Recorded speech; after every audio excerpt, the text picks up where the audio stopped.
Hello and welcome back to Listen Able. It's been a little wait since we released the first 6 episodes, but we are right back into it with some incredible guests coming up. Yeah, we are, and the we need to hear. response has been incredible. Oh. Not just from the people, the people with a disability in our community, but also, I guess, by the everybody community, which has been pretty humbling because that's why we did this, Angus. We became mates, and you didn't know much about disability. We became really good mates, and you're like, wow, we need to share some of these stories of profiling people with disability in a normal way, in a humorous way, in an emotional way, and trying, I guess, to get a bit of that social change and to be top 20 training podcasts. Yeah. When we Huge. launched is hectic. Yeah. Hey, Massive. hey, we're under the podcast one branch. Hamish and Andy one, us two, baby. That's pretty good. We like that. And thank you so much to everyone who has subscribed, who has rated, who has given it a 5-star. Apparently, by giving us a 5-star or a 4-star, give us whatever review you Or want. 1 star, preferably not. Probably not. You actually bring us up into other people's news feeds and podcasts, and maybe some people who don't know about Listen Able are going to get to learn about the disabled community. Yeah, and they'll definitely know after our guest today, because I get told I might be a bit of a disability advocate sometimes, right? Mm-hmm. But I am well down the ranks compared to the heavyweight that we have coming in the studio today, because the work that she has done when I was growing up, I didn't know many people with disabilities, but this is a name that I knew. And she's an author. She's done heaps of cool stuff. And when we launched this podcast, Gus, wasn't I was like, got to get this person on because their story's incredible, but also just a really impressive person who's doing some really cool stuff. So let's let that person introduce themselves. Hello, I'm Carly Finlay. I'm a writer, speaker, appearance activist, sometimes performer, and today I just found out I can use my disability parking permit and not have to buy a ticket. So hang on. Before we get into this, all right, you just came in and told me that. I'm like, Carly, that's the biggest life hack I've known since I was 4 years old, because my parents are like, we don't need tickets. We don't need tickets. So you get, when you have a disability parking permit, Yeah. even if you're not in the disabled spot, Yeah. you get free tickets and you get double time in some states or unlimited time in others, Angus. Wow, impressive. So I never use my parking permit unless it's really hot or I'm sore, and then I will park in a designated space. But today, because of the end of the world pandemic, I had to drive in instead of getting public transport, and I used my parking permit in a regular spot, and I didn't have to buy a ticket. Life Who hack. told you that the ticket inspector? No, I looked on the machine. Oh, you just didn't know. Didn't know. Can't Brilliant. get over it. Now, Carly, from Dylan and myself, we would like to start off with our podcast by saying hello. Ah, yes, that's appropriate.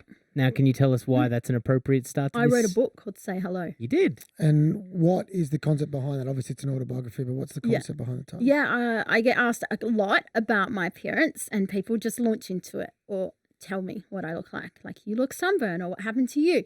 And my call to action is to say hello. So when I was doing my book proposal, my agents suggested the title, Say Hello, because I was writing so much about how I just don't get treated in the same way as someone else as a non-disabled person when people see me. Yeah. Now, what is your disability for people who don't? Yeah, I have a rare severe skin condition called ichthyosis, and I was born with it, and there's no cure. There's like maybe 25 different types of ichthyosis, ranging from very mild, and it's often hideable, to very severe. And mine is on the very severe end, and for me, it means that my skin is red and scaly and sore a lot of the time. It's quite sore today, and I'm itchy a lot.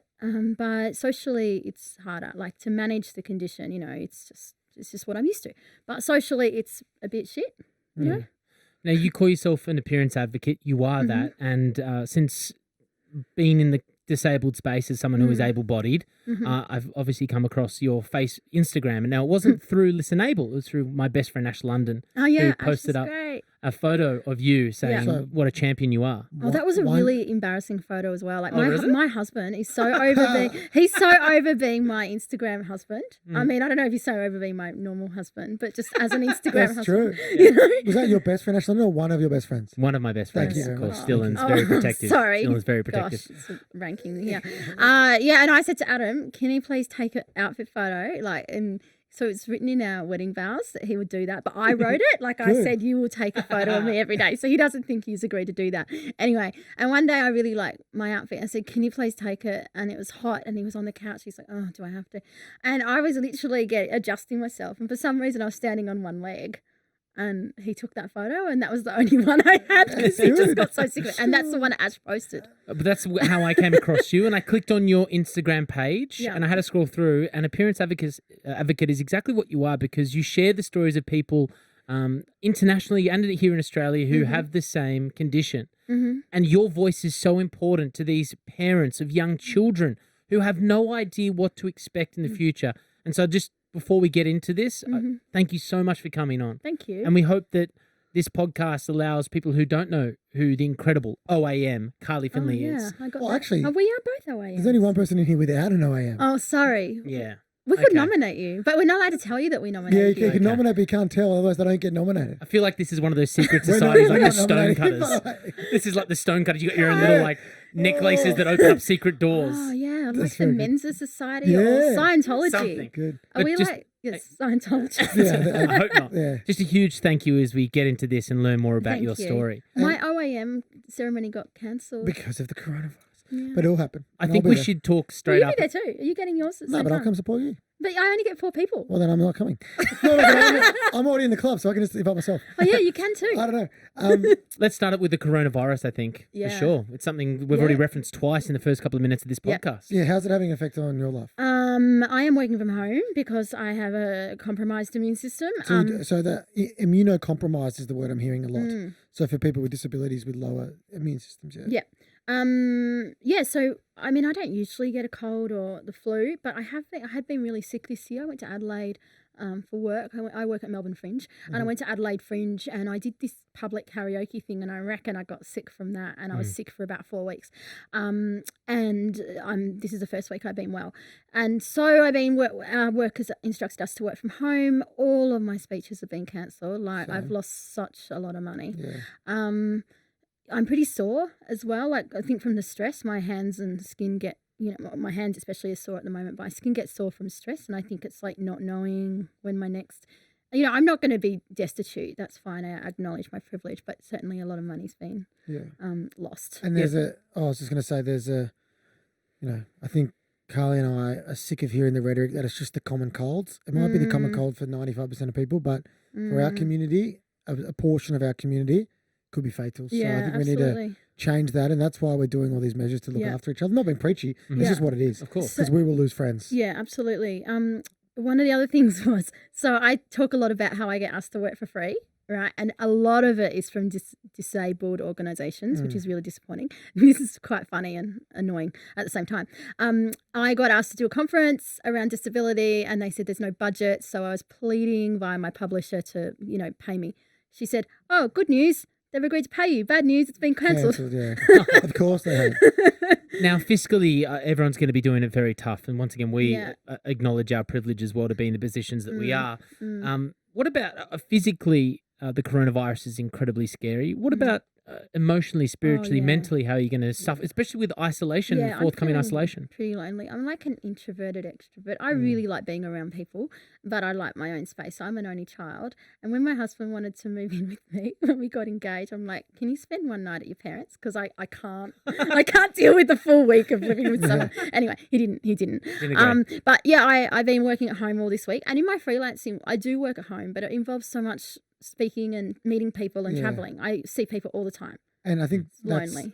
people are getting told to self-isolate the vulnerable, but that doesn't mean you can't FaceTime, Skype, get in Yeah. touch. For a lot of people with disabilities, they are feeling lonely. So Everyone says check on the elderly and Yeah, whatnot, it's but I not think there's so many. disability. Yeah. Yeah, a there's so many friend of mine said that who's deafblind said that she's really finding it hard to interact and, that really missing that human connection Yeah. because not able to pick up on things and exactly. Now, yeah. one thing that I really respect And we about should also mention we disinfected the whole studio Of prior to course. this. We did everything, but and we're those are the sitting, we're sitting precautions. a long way, A long away way from each other. We're doing at least a meter. I can barely see you both. Meter and a half. But these are the precautions that need to be put in place. And Yeah. we're also so thankful for you Yeah. in this current climate to make the visit. The here. other thing, my dermatologist called me the other day to say that they're going to be doing telehealth Yeah. visits and also posting all of my scripts to the pharmacy, which is great, so I don't have to go to a hospital. I had a speech last week near the hospital and I had to walk past the testing centre. Oh. I drove Across the past the road. testing centre. I'm like, I don't hope I'd have to go there because you just get it in the testing centre. Oh, Yeah, yeah. because everyone would just be in Oh, a of queue. Of course. Awful. One thing that I really respect about you, and I think it might be reciprocated, is you are really proud of the person that you are Yeah, and thank you. proud of your disability. And I know from Yeah. my personal journey, I certainly wasn't always proud. Mm. I'd love to go back to when you were a little kid Mhm. and talk about what it was like growing up and a bit about that journey to finding yourself where you currently are, which is a really proud person of who you Yeah, are. I mean, Stella Young was an amazing disability activist, and again just shows the fragility of disabled lives. Died very suddenly in 2014. She had a tattoo on her arm saying "You get proud by practicing," and that's from a poem by Laura Hershey. Laura was a disability activist as well, and she wrote this great poem called "You Get Proud by Practicing." And for disabled people, we're constantly told we're not worthy, we're not lovable, we're not employable. We don't want, people don't want to look at us or too scared to interact with us. And so it takes a long time to shake that internalized shame. And so when I was a kid, I didn't see anyone disabled. I only saw like people like Dylan on the, on the news, Paralympians occasionally. And I hate sport. Sorry.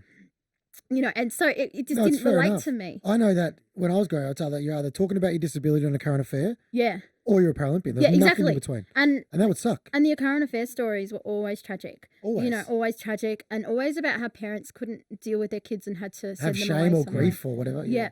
Yeah. And so my parents were very strict with me. They would give me $5 a week pocket money for years until I was about 15. And when then I got $20 a week. But when I started working, Mum said, "Oh, you've got to pay board. It's the Australian way." And she said, "I want $20 a week board." And I said, "What? I'm only earning $23 a week at Kmart, Mum." Like then I'd get $3 a week in my pocket. So they never put me out there in terms of media. A lot of parents now I see put their children out. It's very exploitative when they don't have a say and don't have a say certainly about how people respond in the comments on social media. So I never saw anyone like me until I was probably about 15. Didn't meet anyone with ichthyosis until I was about 15. I think we kept in touch with people by letter or phone sometimes, but I went to a conference, and all these conferences were run by dermatology like cohorts, and all the dermatologists would come from around the world, and they'd all look at me and not speak to me really, or speak in their language, and it was really impersonal.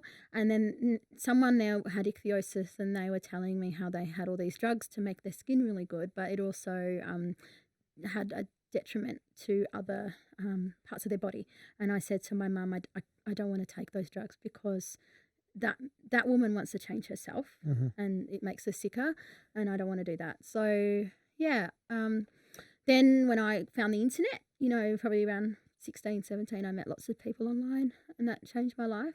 Like not only looking up Savage Garden when I was Like a Chickacherry Cola. yeah, like a Chickacherry Cola when I was sneakily in the library, but my librarian said have a look up for people with ichthyosis. I found them online. Yeah. Good. Amazing to reach out to those communities, especially because you grew up Yeah. in rural Yeah. Australia, right? Yeah, Victoria? New South Wales. New South Wales. Yeah, on the border. How Yeah, right. was the response from other kids growing up and at school and things? Yeah, a bit shit. Yeah, really isolating, and just it was so white. My mum's black, and we were the only kind of mixed race family in town for years, 10 years I'd say.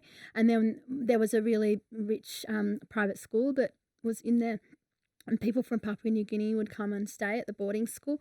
And so it was then that there was a few more black people in town. But before that, it was just my mum.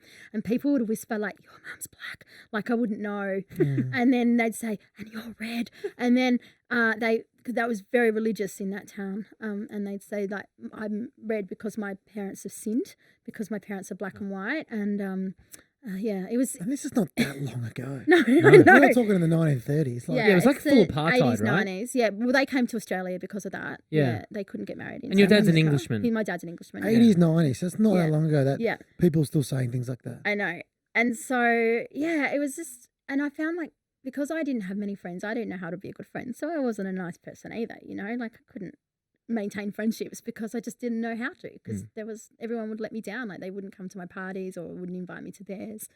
Not past the age of 6 anyway, So being someone of mixed race, but physically not being able to kind of show the ethnicity that your mother has, did you find it hard to reach out to those communities to try and find a bit more about your heritage, but be kind of pushed back because people didn't understand? Sorry, I just got to say, that's a great question. Yeah, I that's guess, a really good question. I've never been asked that question That's a before. great question. Yeah, it's a good question. From a white man too. It's a dumb, white, able-bodied man. No.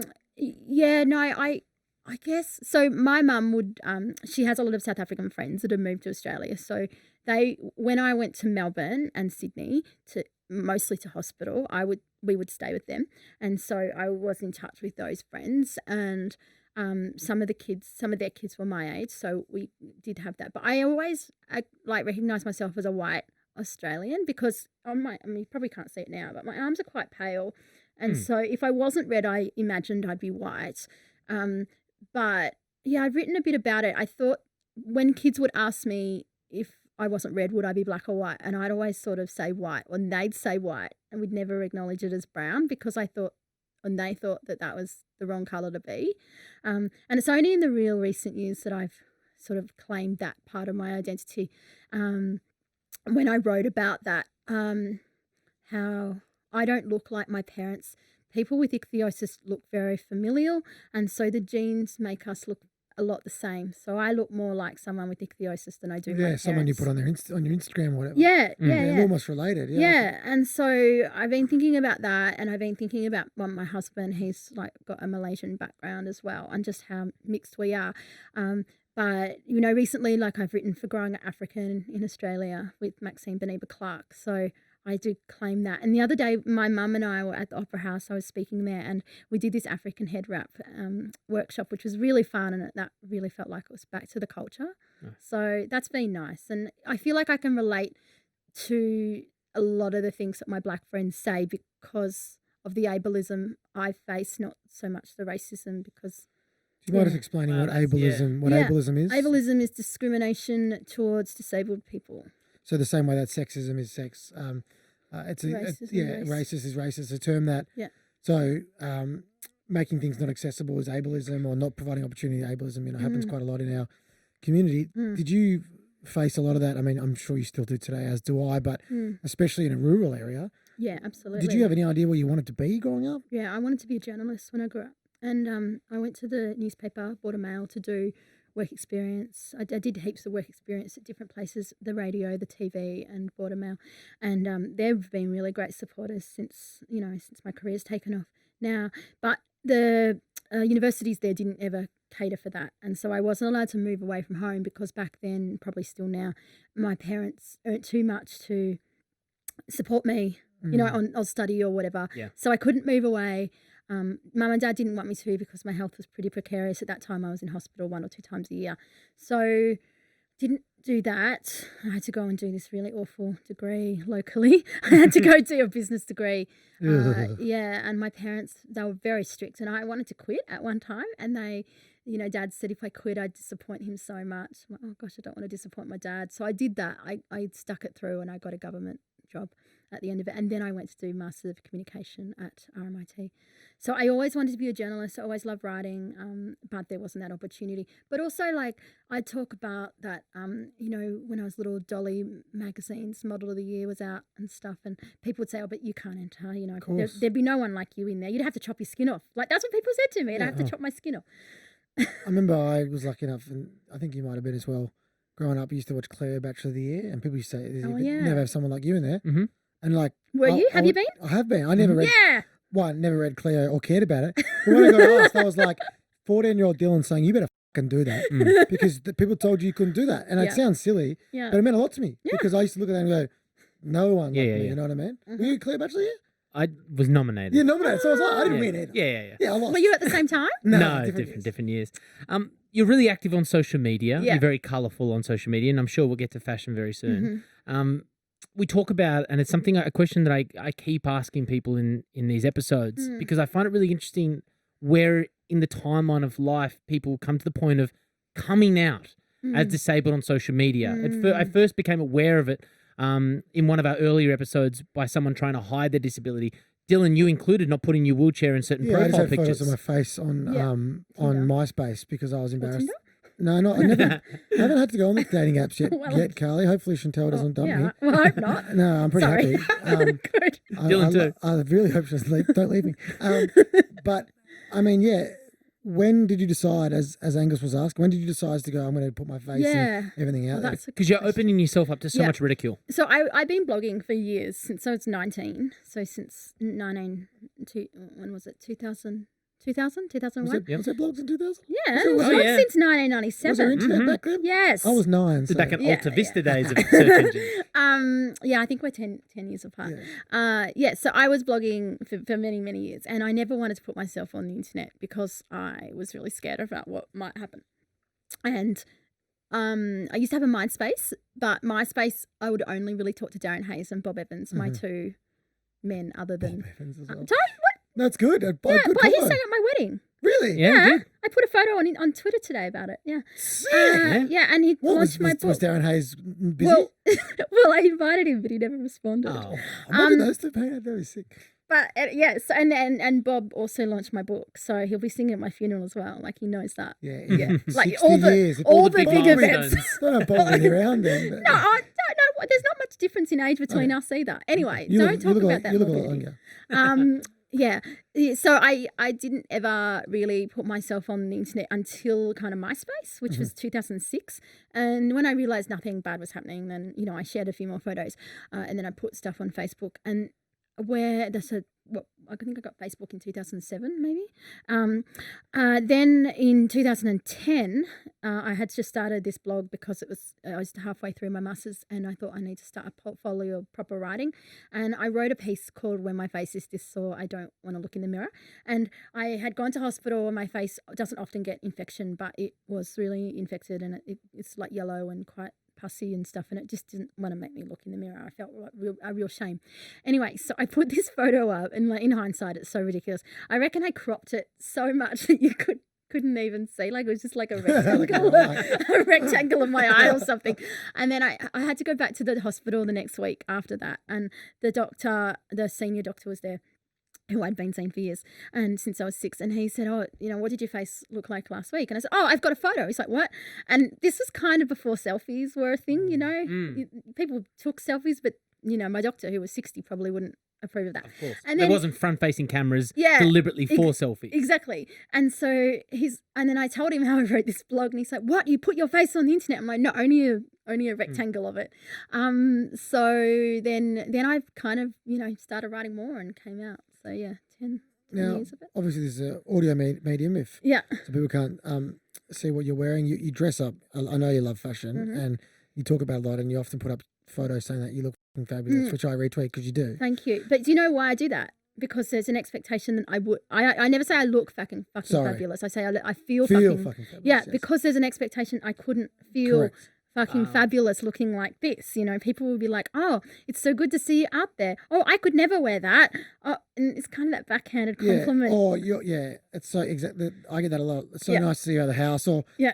one for me is like, oh, you're actually good looking for someone in a wheelchair. Meaning like, Yeah. am I good looking, or is it Yeah. like is the bar that Yeah. low? Like, what does Yeah, that mean? yeah. I've had, you're really pretty when you look past you. I had if a you, woman. if you weren't in a wheelchair, you'd be hot. I had Okay. a woman in Bali when I was talking recently. I did a talk, a facilitated a panel on fashion, and this woman afterwards, like, it's so hard to sell your book at a writers' festival. Everyone's just there, and they paid a heap of money for the ticket, so they don't want to buy your book. And this man had bought my book for his girlfriend. I'm like, wow, someone's bought my book, amazing. And she interrupted that moment, and she goes, honey, when you open your mouth to speak, I don't even see your face. Oh, And I'm like, oh my God. But she means this as a compliment. She means it as Yeah. a compliment. So And I bad. just talk about fashion. So yeah, when I say that I wore this today and I felt fucking fabulous, means that I'm defying the expectation. good. Also, Twitter doesn't allow for a heap of people words. Just characters. gonna No. Yeah. So you have And you can check out this outfit, the OOD, the outfit of the day is Oh. looking banging today. Of It's course, not very Bangin'. high-end, though. Banging. I like gorgeous. that. Well, that's more of a We're on compliment YouTube. than my husband. Do you know what he did? So it's my wedding anniversary today, right? Oh, congratulations. Yes, Happy yes, anniversary. thank you. Bob Evans And- going to come in and sing. Right now? He might do. Bring I in don't know. Bob. Bob. So this is how Adam wished me a happy anniversary. He shared a photo from 4 years ago. So he came down the aisle on his bike. He made this bike and he polished it up. That was like his really only contribution to the wedding. And he said, it's 4 years ago since I rode this beauty down the aisle. and that's his only, like, and people, and his sister was, because I said something like, are you going to wish your bride a happy Yeah, anniversary? get around her. And his sister was like, that's what I thought. And then our wedding celebrant even said, what are you doing? And I said, oh, he's going to celebrate with the bike later. So to be more comfortable, I Yeah. guess, with your skin, Yeah. Do you, so like I can see on your hands you don't have like any cream, but on your face Yeah, I've got cream. there's cream rubbed in. Do you have Yeah. like, so do you have things on your face and that? Is it Yeah. make it less painful for you, easy to live? So I use liquid paraffin, soft white paraffin. Okay, what's that? And liquid, it's just like Vaseline, Okay. but I get it made up from the chemist because I'd find Vaseline too hard. Yep.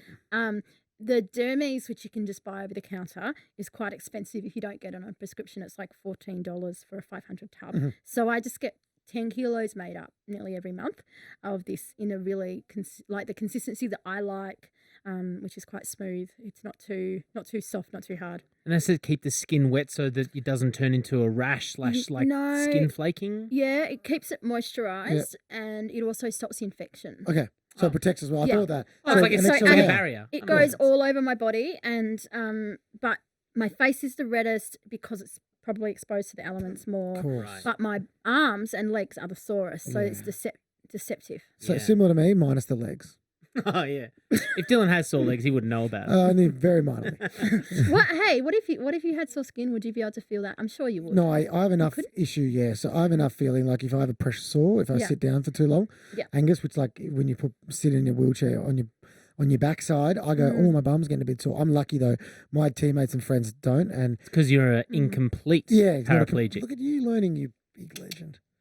But if you've got a complete tear or break, then from you that don't have below, that. you wouldn't know. Yeah, exactly. Right. So people always go, oh, can I stab you in the leg? Do you reckon you'd feel it? I'm like, yeah, I'd feel it. And no, you can't. Jeez. Yeah. I roll in some strange circles. I've got a You go. What do you Yeah, got? I've got a question I'd like to know. I want to talk about a couple of events in your life. Now, these are events that I know about since learning more about you. But for people listening, I'm sure you've spoken about these stories a few times, but let's imagine that people are tuning in for the first time learning about Carly. I want to start with a really great one.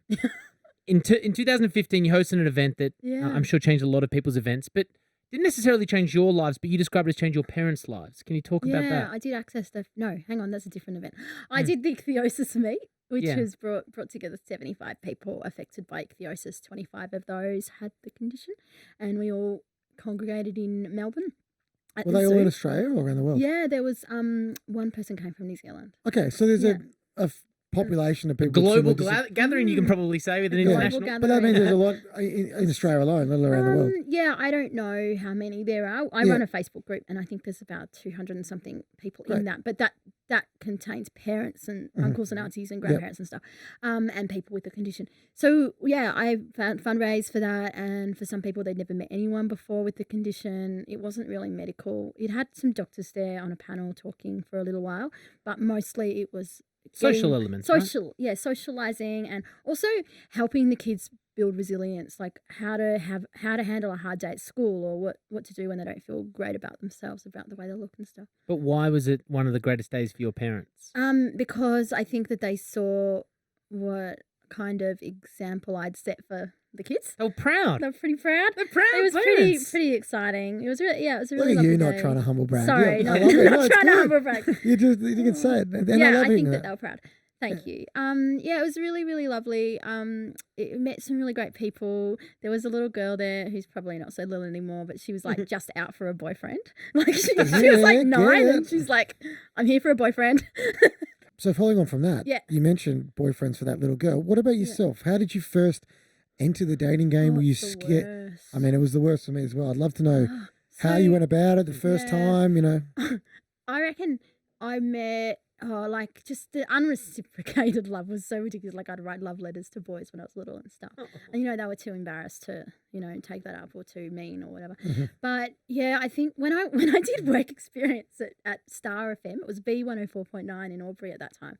I was 15, and I think just for stuff for me to do, they put me on the internet. Like they just sat me in a room and I got to use the internet and clean the CD cupboards and took all their Savage Garden CDs. Anyway, I met this guy on the internet then, and I was like, 15, 16, and we were chatting, and he came to meet me when I was in Albury. When I was in Albury, he was like 18, I think, and he drove up, and like I really wasn't interested that much, but I think the interest that he had for me was exciting. He sent me. He used to write me letters and spray them with links. And then one day I got Oh. this. Africa? Yeah. Oh, good stuff. And one day I got this big box, like this weird kind of heart decoupage box with a teddy bear in it, and I had to explain to my parents like where this came from. And I'm like, I've been talking to this guy on the internet when I was 16. So there was that, and then I met. So mostly it was been online, to be honest. Like, and then I met this guy on the internet, and I was home from school because. So there's a lot of Savage Garden in this because they play a big part of my life. But I literally stayed home from school to listen to their new song on the radio, and it was called "I Knew I Loved You." That's a valid excuse. In 1999, like it just dropped. You know, like I knew I loved you before I met you. Do we have to pay royalties for that? No, we because don't, 'cause I it's so nearly bad. had to pay royalties for Darren in my book, but it was too expensive. Anyway, so I met this guy on the internet on that same day, and we chatted, and I was about to do my HSC, so I was 17, about to do my Year 12 exams, and we chatted, and then stupidly the day before my exam, I said to Mum, "Oh, can I call this guy?" So we ended up, like the night before my first exam, we ended up talking every night for maybe 3 months or something, and then he came to visit me in Albury when he was 18, I was 18 as well, and he came to visit me and stayed for 2 weeks, but I realised he catfished me. So he was the person he was when he met me, but then after that he made up all these lies and we would still talk. And so we were talking online for 6 years, and he catfished me. So I found out because his girlfriend at the time rang me going, "Why is this guy always like texting you and ringing you?" And I said, I don't know. I thought he was single, and it turned out that he was lying to me about all this stuff. And now me and his ex-girlfriend are quite good friends. To try and get money out of you, or just because he wanted to talk to you? No, I or? think I asked why, and he's like, I wanted to be better than I was. Like, I think he was impressed by my achievements and he wanted to be better. But all these things are not great. Like, the stuff he was lying to me about were like that he had a baby and that his mother was dead, none of which were true. It was Sicko. so bizarre. So that was bizarre, and that was 6 years of talking to him, and he catfished me all that time. Hard to keep track. Like, how would you catfish someone for all that time? I got no idea. I agree. Remember, it's harder to remember the Seriously, lines. hard to remember my actual life. Yeah, Let alone the fake stuff. So yeah, and I ended up meeting his ex-girlfriend a few years ago, and then she came to my book launching last year. In So Brisbane. you win. I win. We're good friends. But was it disheartening though, having someone that you put yeah. so much time in romantically, I Yeah, guess, absolutely. telling everything to Yeah. be lying to? Yeah. And you're married now? I am married. So- Yeah, I met Adam online in 2013. Yep. But we're very different. We're very, very different. He's very quiet. He would never do a podcast. He would never do any media. Well, now he's getting big shout outs in a podcast. I know, so- right? Oh, he loves you. He Oh, wants good. To play, Adam, I love you too, big he dog. wants to play tennis with you. We'll he have, said. we'll have a hit. So we're very, very different. And so he wears shorts everywhere, right? Everywhere. He's changed now. Like, we had a bit of a talk, and I said, I've got these big events coming up and I really need you to dress up. Be on par with my dressing up. So now he's like got this dapper cash thing happening where he dresses up a lot, and he tells me I should dress up more. But the first date we went on, he was wearing shorts, and I thought we had dinner in Lygon Street, which is an Italian restaurant strip in Melbourne, and all the waiters wait outside and kind of coax you in. And I thought the waiter was him because Adam was so dressed down that Oh, I no thought way. that the waiter was. That's good. Yeah, so yeah, we met, and I think we're very, very different because he doesn't speak much. He does now, but he didn't then. We had like Opposites nothing in attract. common. And so, we had a few dates, and then Did you ever think you would have not been lovable growing up? Yeah, all the time, all the time. Like, just that kind of, when I was at uni, I'd meet guys in pubs and stuff, and they'd be, you'd kiss them and then never hear from them again, or, on dating sites when I was living here in Melbourne in my 20s. That was pretty hard. Yeah. Yeah, I did. I definitely did. I went on one date with this guy who told me that, like, on the date, that he uses sex workers, and whether he wants to or not, that's his prerogative. But I don't really think it's appropriate on the date. No. Like, it was just, it was kind of so, I feel like they used all these excuses to let me down without being overtly okay. discriminatory. Gotcha. I always feel uncomfortable being able-bodied asking certain questions, but a question that I wanted to know, and I think this actually isn't necessarily have to be to disabled people, but do you believe that you can be loved if first you can't love yourself? No. So I when think did you? that's it. Gosh, you're in with the good questions, Angus. Ah, thank you. I'm just going to go. You could be the new Hamish McDonald from Q&A. Oh, And when did you? When were you able to love yourself to then be Yeah. able to be? Yeah, that's a really good question. Sorry, Dylan. no, that's why he's here. Yeah, I reckon that that you need to love yourself and accept yourself and be comfortable with yourself, so you can be, you know how to love, and that you can invite love into yourself, into your world. I don't know when that. I don't know. I think it was probably when I kind of came out as disabled, or like I said before, I didn't see anyone disabled. I didn't ever use the term disabled for me because I never thought that until I was about in my mid-20s, when I met all these chronically ill children at the hospital, when I mentored them, and I realized we had all these things in common because we had all faced these same barriers, even though we had different impairments. And that was probably when I started to write more about what it's like, and to think more, and just like develop a really good group of friends, or like lots of different friends in lots of different areas, and find the work that I really like doing. So yeah, I think that I remember in 2013, kind of my freelancing career had just taken off. I was still working at the government, and I said to one of my friends, I don't have time for a boyfriend, like work's too good and I'm feeling really good. And then I had to fit Adam in somehow. Yeah. I think part of the reason that Angus and I want to do this podcast is Yeah. we want more people to be proud of their disability, as you said, because you used to shy away from it. Yeah. So did I. And the moment we did, our lives changed. Yeah, I see it so much that people aren't proud and they're in denial, and it really makes it hard to change stigmas when people shy away from it, because then everybody else shies away from it as well. What I think, just to interrupt there, what about with parents as well? Do you think we've spoken about, Dylan's had involvement with parents who try and push when Dylan goes, hey, mate, what's your disability? He doesn't have a disability. Yeah, I mentioned that the other day when I was talking to someone, and I said how important that is, that it's so important that parents recognise their child's identity, and that disability is not a bad thing. I feel like we're constantly hearing parent stories, and we're not hearing enough of disabled people's stories, and I'm bloody sick of it. That's why we have Listen Able. Yeah. And I feel parents are often in denial, like, oh, we don't see our child's disability, or they use euphemisms like special needs, differently abled, additional needs, etc. And it just runs. There's grief involved. Yeah, grief. Oh, responsibility. Wow. It's like we're a big burden. Yeah. I mean, recently there was an article by about some parents who do a podcast about special needs children. And they talked about how they are grieving for their children. Like that, I think that they said something like, having a disabled child is a living grief. And no matter how much great stuff they said about that child, they still said that they're grieving over their child. And the journalist is going to pull out that awful that's quote. the clickbait. That's the clickbait, right? And I approached these parents and I said, this is really, really hurtful. And they were pretty angry at me. I've been blocked from their Facebook group. I've tried to reach out to them, but they've declined my call because there's too much going on. But I'm really upset, and their children have to bear that burden of being spoken about. The children aren't the burden, Well said. Stuff. Yeah, I see parents of kids with ichthyosis put their kids online, and it's really disturbing. Today I shared a photo of me and a little boy with ichthyosis. I met him 2 weeks ago. He's 9 weeks old this week, I think. And his Give the Instagram a shout out. My Instagram at Carly Finlay, and his mum is on the lookout for masks because everyone's stockpiled these masks for the pandemic, but he needs the masks for his nasal gastric tube to go in, and so he hasn't got sticky tape on his skin, so he needs the mask to put over his face.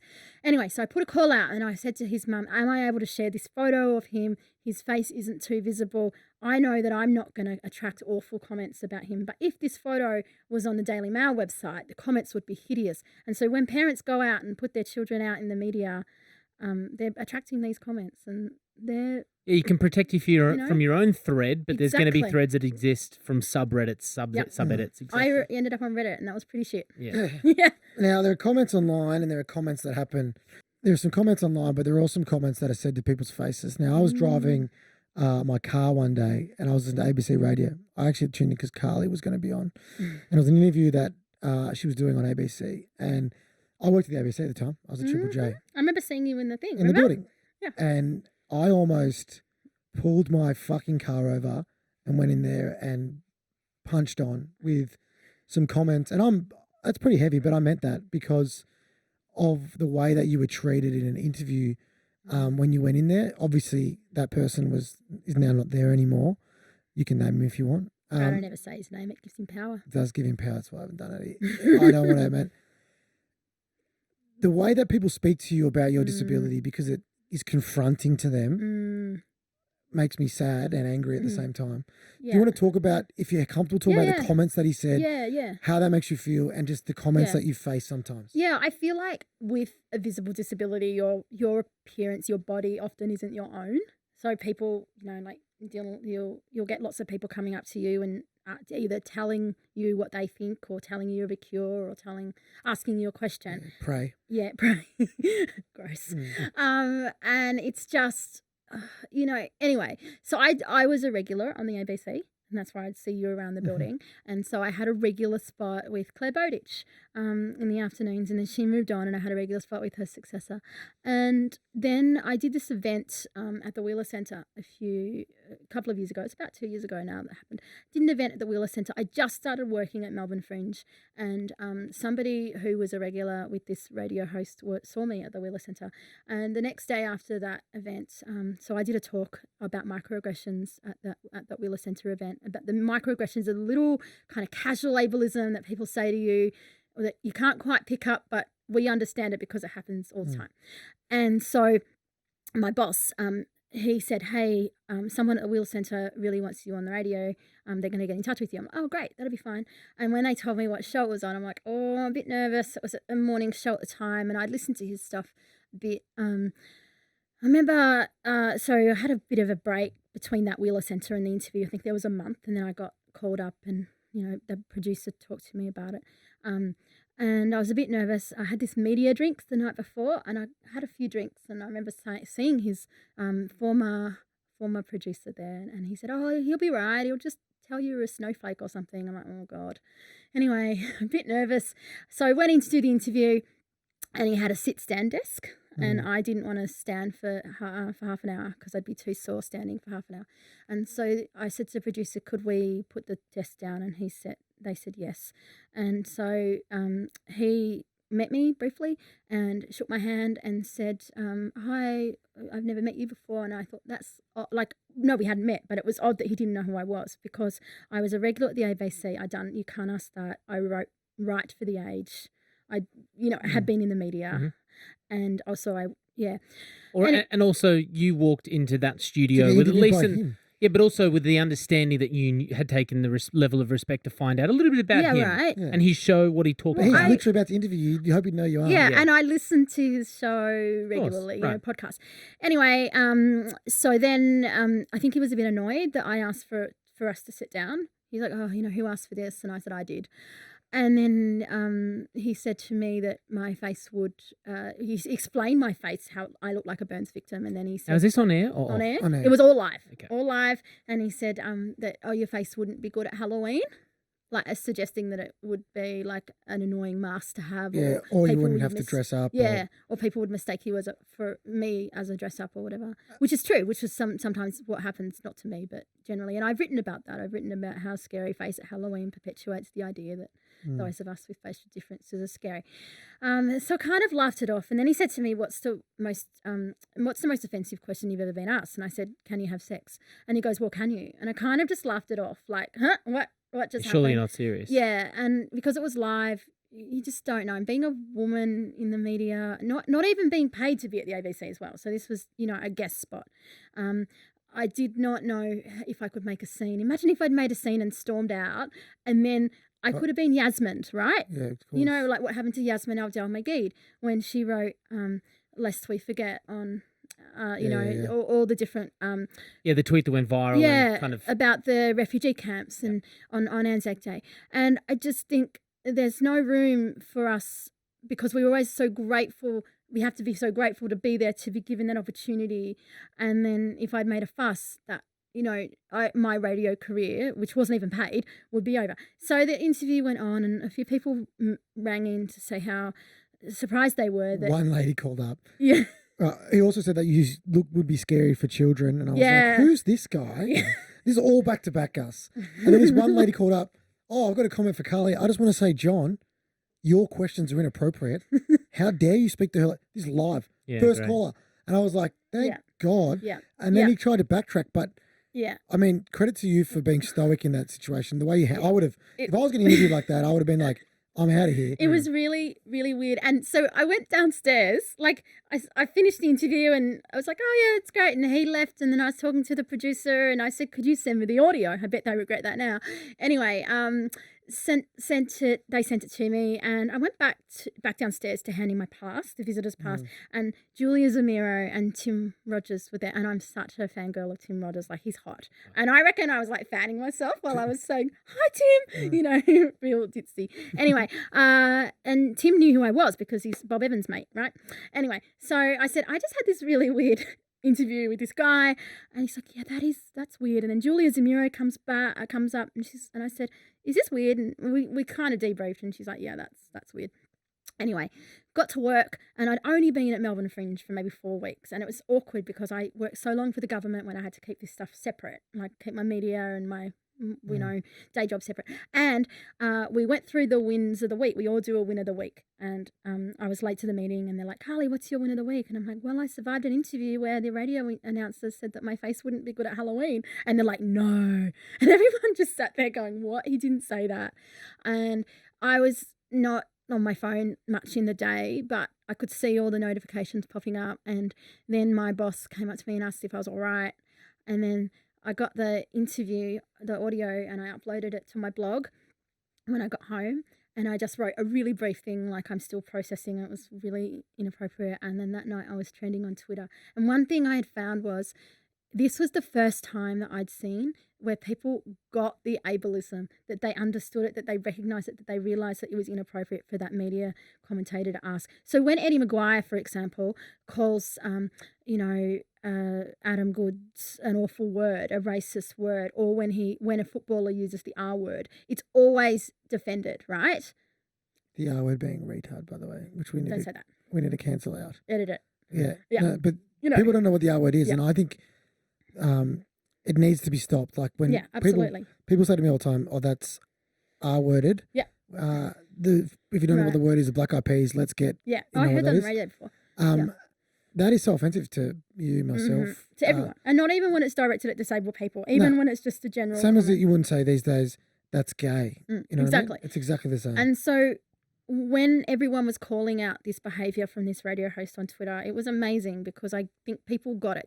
They understood how inappropriate it was. I was really worried about how it would affect my media career. And so the next day I had heaps of media requests. Blew it up. And yeah, Dominated it. I had heaps of people, but I only did the Age and the Project, and then a few other people came, like just asked me for stuff, and I said just take it off my Twitter or whatever. And he apologized, and it was the first time in 21 years that he'd apologized on air. Kind of an apology. He said something like things don't go as planned or something. I said on the project I'm happy to talk to him, and he's never taken me up on that offer. And that was it. But I never got invited back as a regular on the ABC It's a again. bummer. But hey, On ABC. good on Melbourne. you for standing up for yourself. And the way you handled it was great. But also one thing I found, and like, Angus and I were chatting on Instagram, I now have to set these boundaries because of that. And I feel awkward. Like I did a podcast with Will Anderson, who's great. He was amazing. And because I guess he works in commercial radio, I was really careful to set these boundaries because of how comedians are, the stereotype of that. And there was nothing to be worried about. But also with Angus, I said, okay, so I did this interview. I don't want these things asked of me. But I feel like because people feel like they have the right to, because they see disabled people as lesser, or they think that they can just ask whatever because they can intrude to feel more educated, Well, I think hopefully, as the episodes get uploaded onto the Listenable site and more people come forward, they'll understand that we're trying to make this a safe space. And we're actually, one of the goals of this is to ask so many questions about certain disabilities, abilities, that they don't have to be asked that person for the upteenth time that day. That Yeah, would be a right. real goal for us. Yeah. That's why we say this podcast is for everybody, including able-bodied, because we want there to be so much education and learning in this podcast that when people walk past you again, hopefully the first thing they say to you is hello, and the second thing is congrats on that OAM, that Order of Australia medal. I You know, like that's your really crest. important. Yeah. Yeah, and I think that is definitely happening. Since I did You Can't Ask That, more people would stop me in the street to say, have you been on You Can't Ask That than are you sunburned? And now, like Adam and I were walking to the cafe the day after Australia Day, and I didn't announce that I got the OAM on Australia Day because to me it's an important day that we acknowledge First Nations people, and so I announced it the day after, but it had been on the news that day, and on Australia Day. And so when we were walking, people would go, "Oh, hi, you got an OAM. I saw you on the news last night," and that was pretty. That's good. That was pretty awesome. exciting. I saw the news that night as well. I'm like, Carly's way more high profile than me. I feel, I'm like, she's. but you're much younger than me, and you got an OAM. He's got 10 years to get that. I know. What a dirty dog. What a dog. I want to talk about another event. Yeah. 2012 and 2013, you had a bunch of encounters with taxi drivers. Now, this is, once again, publicised. You've written about it. Yeah. It's everywhere. But for people who are just coming in and finding out a bit more about you, can you talk about what happened, the incident itself, but also what you managed within that? It was a Human Rights Commission, right? I Got don't know. involved. I don't know this one. There you go. I don't know. I'm fresh ears. Yeah. Well, in 2013, I had a number of incidents with taxi drivers, and nothing really major until, two incidents. Like I went out one night and someone said I was drunk, and then he was really apprehensive about letting me in the car because I guess you associate red faces with drunk people. Oh, I didn't. that's a long bow. Yeah, I didn't pick up right? on that either. Yeah. That's a, Yeah, but the next I'm bit, not like, look at his face, or her face, they're wasted. No way. But the next bit's more of a long bow, I reckon. And there were a couple of things that happened that were just inconvenient. And then I was at a conference, speaking at a conference, and my friend said to me that the person running the conference said, "I need to get you a cab charge voucher." I said, "Oh no, it's fine. I'll just get the train." And it's about 9 o'clock at night, and she's like, "No, we really want you to get a cab charge." I'm like, "I'm fine. I'll get the train. I always do." She says, "No, you'll be safer getting a cab." So anyway, the hotel called me a cab, which was good because ordinarily I wouldn't have taken note of the number. Now I do. And so they got me a cab, and I got in the car, and he goes, "What's on your face?" And I said, "Nothing," because nothing, like, it's my face, that. There's nothing on your face. Yeah. Your face, yeah. Yeah. Anyway, so That's explain. Thanks for asking. It's called Paraflam. It's my but Vaseline. also, like, he doesn't need to know. He's offering me, he's providing me a service that I was going to pay for, and he's like, "You smell. Get out of my car. Like, you're going to make my seats dirty."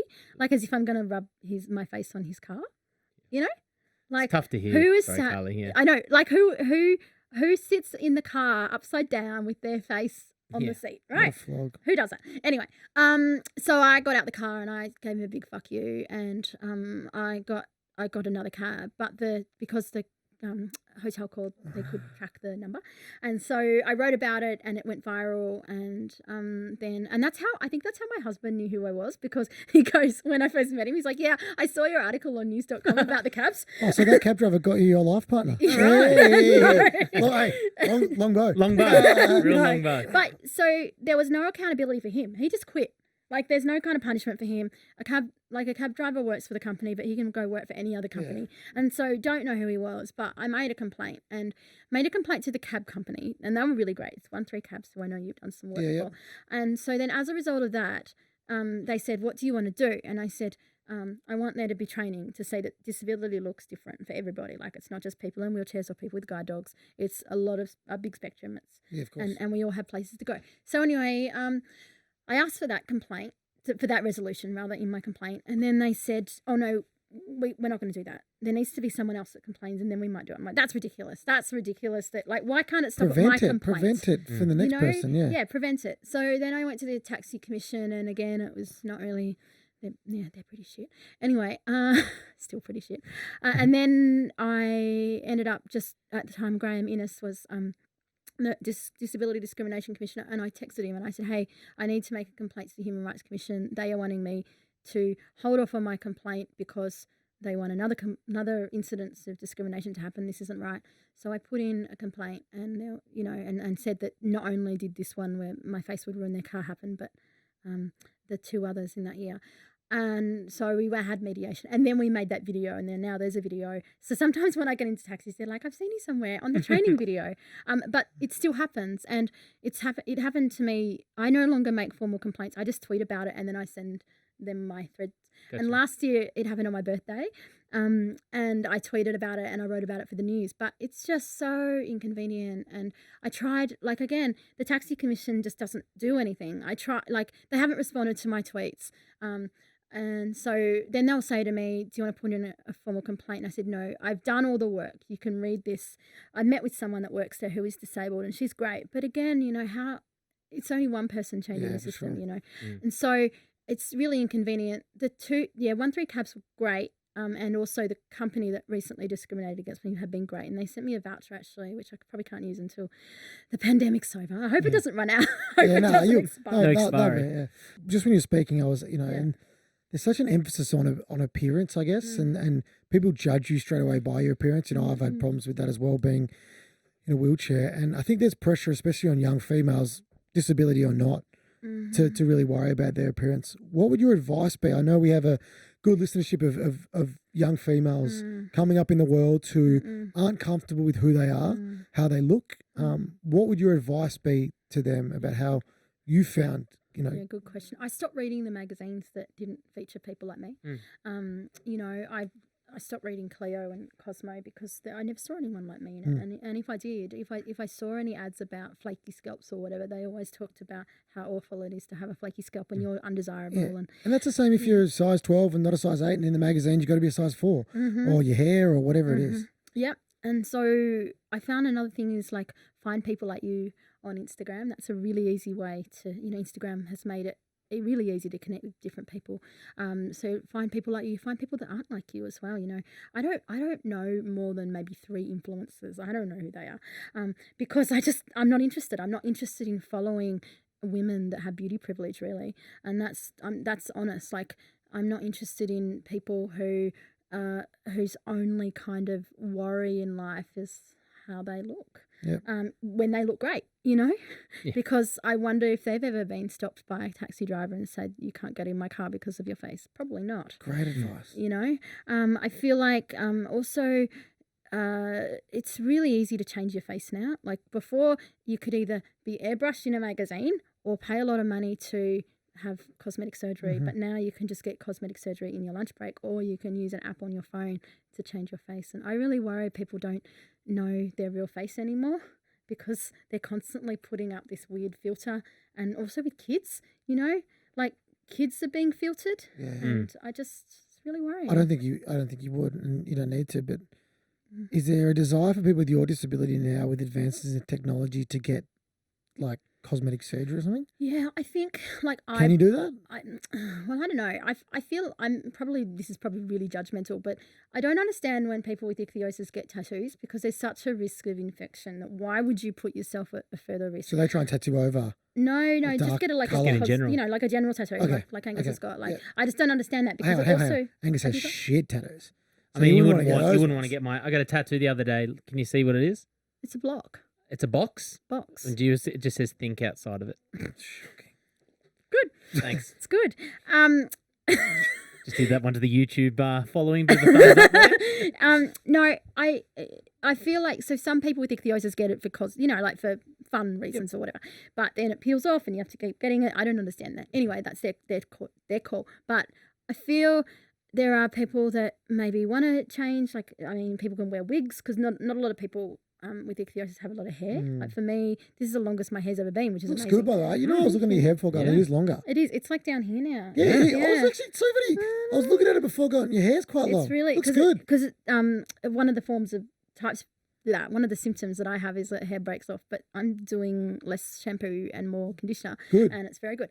Shampoo's overrated, yeah. Bit annoying though. I have to get it cut. It's a little bit long, a little bit too long for me at the moment. But I think with I met someone on the internet a few months ago with ichthyosis somewhere else. I don't know where she was, but I found it really sad because she said something like, "Oh, I found this app that makes us look normal."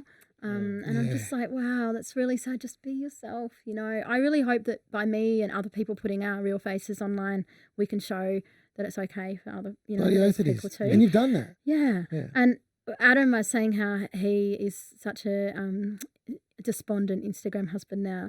And he took a photo of me a few months ago where the light was just so weird that my face didn't look red enough. And so it looked like I had an app on me, a filter on me. And so I had to use a filter to make myself redder so people would Get the know. saturation up. Yeah, so people would know that it's really me. Yeah. I have a quick question for you before we get to a bowl of uncomfortable. Yes. My quick question for you is, are there fabrics for your skin that you wear that are better? Good question. I wear lots of layers, and I do that I because thought you were going to say latex. no, like, I'm whoa, allergic to okay. well, I'm allergic Yes, to that's what I was like, latex. hell. Interesting. Okay. And I'm allergic to latex, but I don't wear latex. I wear lots of layers, and I wear lots of like natural fibers.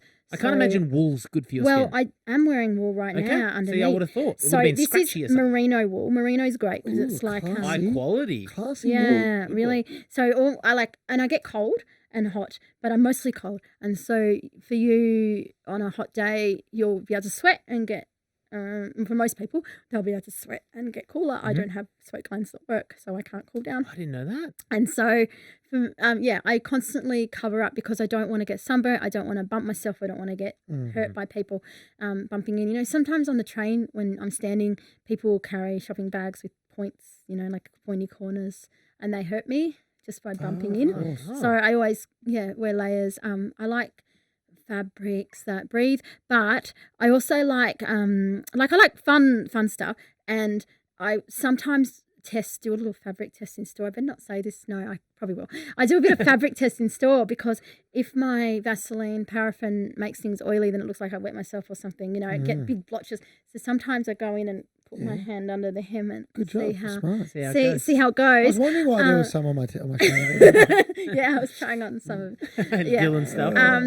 Yeah, and then I bought this ridiculous jacket that has all like tinsel all over it, and I wore it for one of our events at Fringe opening, and because tinsel's like plastic, it really hurt my skin because it doesn't breathe. It's a one-time wear, that One time wear. It's great, but yeah. Yeah. Bowl of uncomfortable Good time. questions though. Thank you. This is a question that we've been sent in Okay. DMs. Oh gosh. Now, we're not going to ask you the uncomfortable question around sex, but we would like to know, this person would like to know, and maybe our listeners, and maybe you'd like to share the story around touch. Oh yeah. Because touch is such an emotional thing. It doesn't have to be the physical, but with your partner, how important or limitations are there when it comes to your skin and touch? That's a great question. When I was We have younger, smart listeners. That's great listeners. great. And also very empathetic Yeah. listeners. Yeah, The good. wording was amazing by this person, Mitch. I have written about skin hunger, and when I was younger, I felt like my touch was like medical touch, like from my mum. She put my cream on, and it was loving, but she was still applying my cream. Yeah. Like my I love that term. I admit, Skin I would have, hunger? I would have had no like medical touch as well. I guess you know the what I mean? medical touch, yeah. Like when you're in hospital, like people touch you, but it's like procedures and Yeah, stuff. yeah. I've Yeah, never used that. absolutely. And then, but when I was younger, my grandparents particularly were very, very distant, and they wouldn't let me touch things, and they wouldn't let me touch things in their house because I'd get it oily, or they wouldn't let me hug them, and that was really hard, and that brought on a lot of shame, and I felt like when I wouldn't then invite touch because I was scared about getting people oily, leaving my skin behind. And it was at Stella Young's memorial that I hugged her sister, who had on this great bright pink jacket, and I accidentally left a face print on her jacket, like the side of my face on her jacket.